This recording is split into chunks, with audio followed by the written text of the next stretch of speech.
जय हिंद, वंदे मातरम। स्वागत है आप सभी का free exam zone YouTube channel पर। दोस्तों, अगर आप बिहार प्रधान शिक्षक बिहार सक्षमता परीक्षा 2.0 या किसी भी प्रतियोगी परीक्षा की तैयारी कर रहे हैं तो आज हम साइंस से अति महत्वपूर्ण 75 प्रश्न शामिल किए हैं। प्रश्न वही हैं जो कई बार एग्जाम में पूछे गए हैं। तो मैं आपको विश्वास दिलाता हूं कि अगर आप ये वीडियो देख करके चले जाते हैं तो साइंस से जो प्रश्न आपके एग्जाम में पूछे जाएंगे यहां से बाहर नहीं होंगे। तो चलिए सेशन को प्रारंभ करते हैं। एक एक प्रश्न को पूरे ध्यान से आपको देखना है। तो चलिए पहला प्रश्न देखते हैं।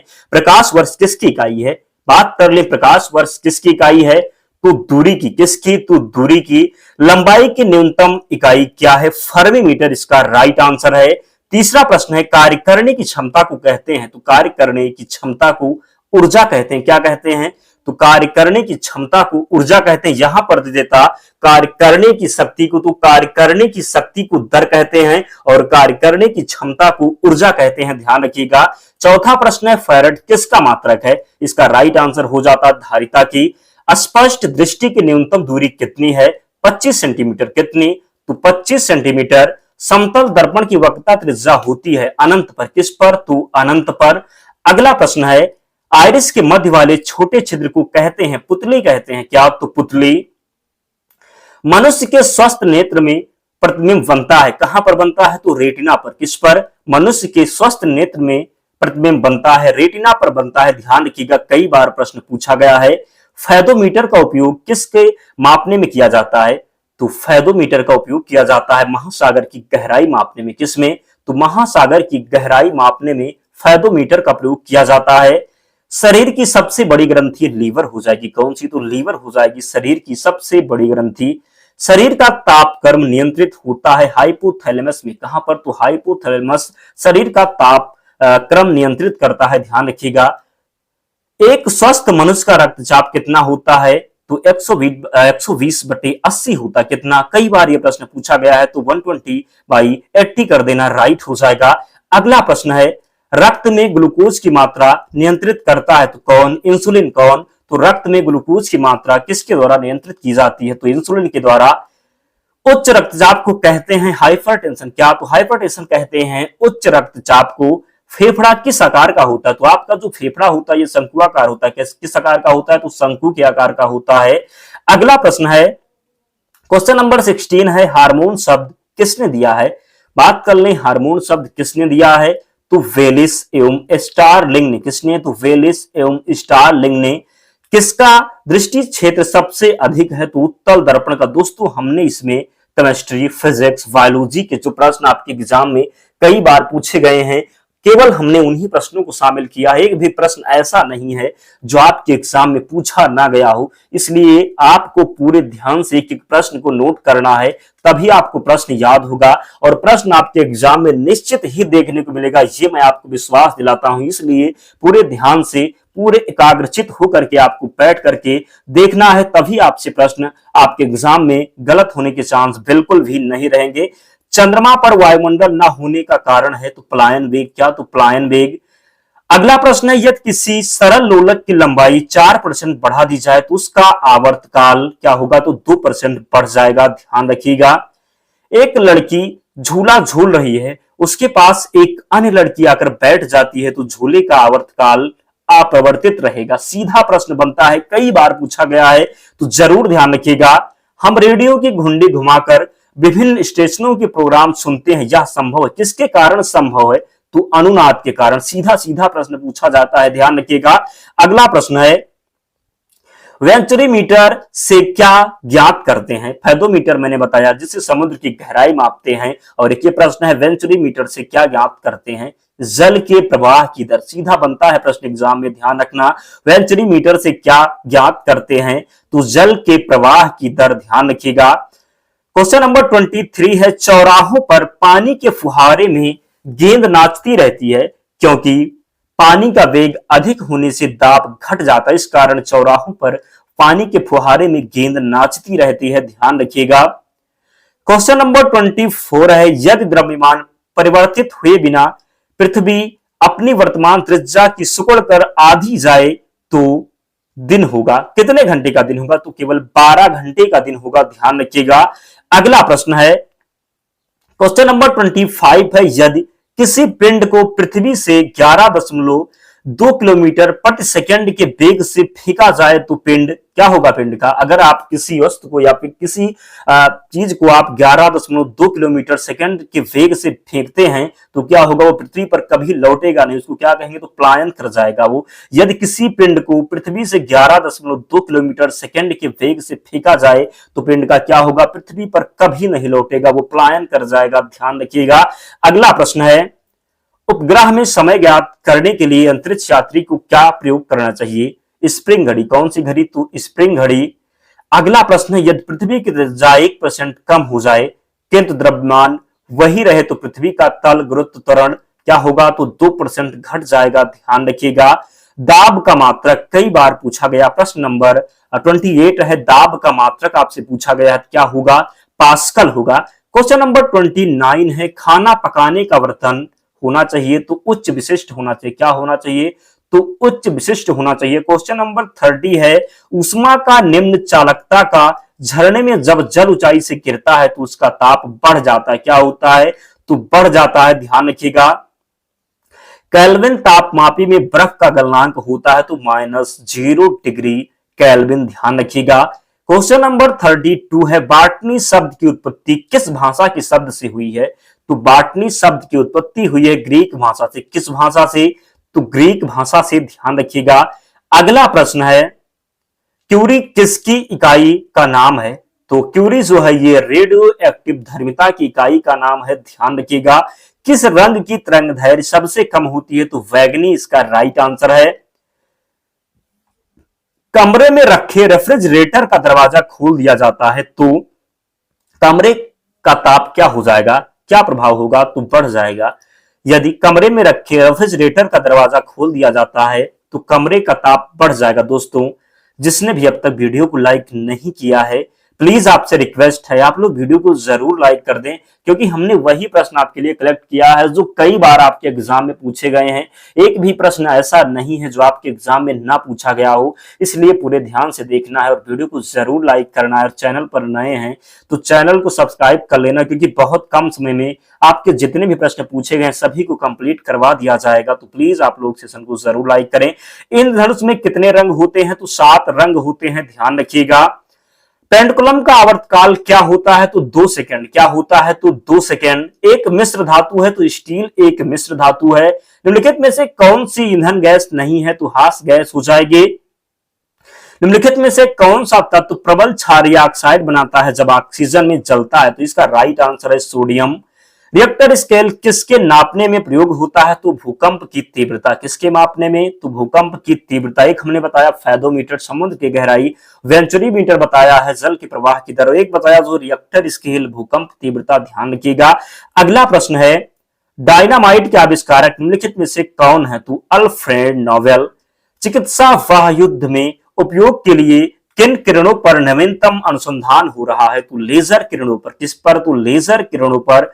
क्वेश्चन नंबर 44 है, सूती और ऊनी रेशों में अंतर ज्ञात किया जा सकता है किस प्रकार से? तो अगर आपको सूती और ऊनी रेशों में अंतर ज्ञात करना है तो उसे आप जला करके अंतर ज्ञात कर सकते हैं। कैसे ज्ञात कर सकते हैं? तो जला करके। जरूर ध्यान रखिएगा। क्वेश्चन नंबर 45 है, एल्यूमिनियम किस खनिज से प्राप्त की जाती है? बात कर लें एल्यूमिनियम की तो ये बॉक्साइड से। किससे? तो बॉक्साइड से। अगला प्रश्न है, क्वेश्चन नंबर 46 है, कैलोरी की मापन इकाई है ऊष्मा। क्या है? तो कैलोरी की मापन इकाई है ऊष्मा। घरों में विद्युत संयंत्र जोड़े जाते हैं पैरेलल। कैसे? तो पैरेलल जोड़े जाते हैं। केतली में पानी का गर्म होना उदाहरण है तो संवहन का। किसका? तो संवहन का। दोस्तों, अगर चाहते हैं कि आपके एग्जाम में आपको सफलता मिल जाए तो वीडियो को बिल्कुल भी स्किप नहीं करना है, एक एक प्रश्न को पूरे ध्यान से देखना है। मैं इसकी पीडीएफ भी प्रोवाइड करवाऊंगा तो आपको पीडीएफ से भी इन प्रश्नों को रिवीजन जरूर कर लेना है। मैं विश्वास दिलाता हूं कि एग्जाम में आपकी ये रामबाण साबित होगी ये वीडियो। एक प्रश्न मैंने वही चुना है जो मोस्ट इंपॉर्टेंट है, कई बार पूछे गए हैं। ध्यान रखिएगा। किस धातु का गलनांक सबसे अधिक है? तो टंगस्टन इसका राइट आंसर है। ध्वनि की गति सर्वाधिक होती है किसमें? तो ठोस में। सभी को पता है ये प्रश्न। डायनेमो का कार्य है तो डायनेमो का कार्य है यांत्रिक ऊर्जा को विद्युत ऊर्जा में परिवर्तित करना। डायनेमो का कार्य है यांत्रिक ऊर्जा को विद्युत ऊर्जा में परिवर्तित करना। विलय को विलयन से पृथक किया जा सकता है वाष्पीकरण द्वारा। किसके द्वारा? तो विलय को विलयन से पृथक किया जाता है तो वाष्पीकरण के द्वारा। क्वेश्चन नंबर 53 है, प्रबल अम्ल और दुर्बल क्षारक से बने लवण का पीएच क्या होता है? तो 7 से कम होता है। दही में किस प्रकार का अम्ल पाया जाता है? तो दही में लैक्टिक अम्ल पाया। दूध दही की बात हो तो वहां पर लैक्टिक अम्ल पाया जाता है, ध्यान रखिएगा। क्वेश्चन नंबर 55 है, हल्दी लिटमस पत्र आदि किस प्रकार का सूचक है? तो हल्दी लिटमस पत्र आदि किस प्रकार का सूचक है? तो प्राकृतिक अपच का, ध्यान रखिएगा। अगला प्रश्न है, किसी उदासीन विलयन का पीएच मान होता है? तो किसी उदासीन विलयन का जो पीएच होता है ये 7 होता है। इमली में अम्ल में होता है। इमली में कौन सा अम्ल होता है? तो टार्टरिक अम्ल इमली में होता है। कौन सा? तो टार्टरिक अम्ल। अंगूर का सेवन किसके द्वारा होता है? तो अंगूर का सेवन जो होता है ये जटिल प्रक्रम के द्वारा होता है। किसके द्वारा? तो जटिल प्रक्रम के द्वारा। सिरका में अम्ल होता है, एसिटिक अम्ल। कौन सा? तो सिरका में एसिटिक अम्ल होता है, ध्यान रखिएगा। सबसे बड़ी आंखें किस स्तनधारी प्राणी की होती हैं? राइट आंसर है इसका हिरण। किसकी? तो सबसे बड़ी आंखें किस स्तनधारी प्राणी की होती हैं? तो हिरण की। विद्युत प्रेस का आविष्कार किसने किया था? हेनरी सीले ने। किसने? तो हेनरी सीले ने। प्रेशर कुकर में खाना जल्दी पक जाता है क्योंकि प्रेशर कुकर के अंदर दाब अधिक होता है। प्रेशर कुकर में खाना जल्दी पक जाता है क्योंकि प्रेशर कुकर के अंदर दाब अधिक होता है। दाब बढ़ाने पर जल का क्वथनांक क्या होगा? तो जब दाब बढ़ाएंगे तो जल का क्वथनांक बढ़ता है। क्या हो जाता है? तो बढ़ता है, ध्यान रखिएगा। प्रत्येक क्रिया के बराबर व विपरीत दिशा में एक प्रतिक्रिया होती है तो ये क्रिया प्रतिक्रिया का नियम है, न्यूटन का तीसरा नियम है, ध्यान रखिएगा। पहले में जड़त्व का नियम है, सभी को ध्यान रखना है। क्वेश्चन नंबर 65 है, तांबा का शत्रु तत्व है। तांबा का जो कॉपर का शत्रु तत्व है तो गंधक इसका राइट आंसर है। उगते व डूबते समय सूर्य लाल प्रतीत होता है क्योंकि, क्यों प्रतीत होता है लाल? ध्यान रखिएगा। तो उगते व डूबते समय सूर्य लाल प्रतीत होता है क्योंकि लाल रंग का प्रकीर्णन सबसे कम होता है। क्यों? तो लाल रंग का प्रकीर्णन सबसे कम होता है। वनस्पति विज्ञान के जनक कौन है? वनस्पति विज्ञान के जनक की बात कर लूं तो थियोफ्रेस्टस। कौन? तो थियोफ्रेस्टस। यहां पर अगर आपसे पूछ लेता जंतु विज्ञान के जनक तो अरस्तु हो जाते। कौन? तो जंतु विज्ञान के जनक जो हो जाते ये अरस्तु हो जाते। वनस्पति विज्ञान के जनक थियोफ्रेस्टस हैं, ध्यान रखिएगा। एक व्यक्ति घूमते हुए स्टूल पर बाहें फैलाए खड़ा है।